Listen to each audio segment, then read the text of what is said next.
மனுஷங்க இறந்துட்டாங்க அப்படின்னா, அவங்களோட கதை அவ்வளோதான் முடிஞ்சிருச்சு அப்படிங்கிற மாரி தான் நம்ம இவ்வளோ நாளா நம்பிட்டு இருந்தோம். ஆனா, நம்ம இறந்ததுக்கு அப்புறமா நம்ம இதய துடிப்பு நின்டு அடுத்த 48 மணி நேரத்தில வந்து நம்ம உடம்புல சில வகையான ஜீன்ஸ்லாம் வேலை செய்ய ஸ்டார்ட் பண்ணுது அப்படின்ற மாரி அறிவியல் பூர்வமா இப்ப கண்டுபிடிச்சிருக்காங்க.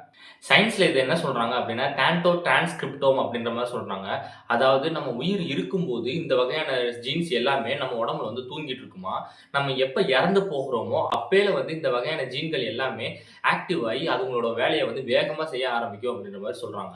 இதுல விசித்திரமான விஷயம் என்ன அப்படின்னா, நம்ம அம்மாவோட வயித்துல ஃபீட்டலா இருக்கும்போது, நம்ம உடம்புல வந்து ஒரு சில வகையான ஜீன் அமைப்புகள்லாம் ஒர்க் ஆயிட்டு இருந்திருக்கும். நம்ம எப்போ பொறந்து நம்ம வளர்றோமோ, அப்பேலலாம் அந்த ஜீன்கள்லாம் வந்து ஆக்டிவ்ல இல்லாம இன்ஆக்டிவா போயிடும். ஆனா, நம்ம உடம்பு எப்ப இறந்து போகுதோ, இந்த வகையான ஜீன்களும் ஆக்டிவேட் ஆகி, நம்ம உடம்ப வந்து புரொடெக்ட் பண்ண ஸ்டார்ட் பண்ணும் அப்படின்ற மாரி சொல்றாங்க. அது மட்டும் இல்லாம, புற்றுநோய உண்டாக்குற ஜீன் அமைப்புகளுமே இந்த நேரத்துல வந்து ஆக்டிவேட் ஆயிடும் அப்படின்ற மாரி சொல்றாங்க. இதனால ஒரு நல்ல விஷயமும் இருக்கு. என்ன அப்படின்னா, ஃபாரன்சிக் ரிப்போர்ட்ல ஒருத்தவங்க வந்து எப்ப இறந்து போனாங்கன்றத அக்யூரேட்டா கண்டுபிடிக்கிறதுக்கு, இந்த ஜீன்ஸ் எல்லாம் யூஸ் பண்ணி கண்டுபிடிக்கலாம் அப்படின்ற மாரி சொல்றாங்க.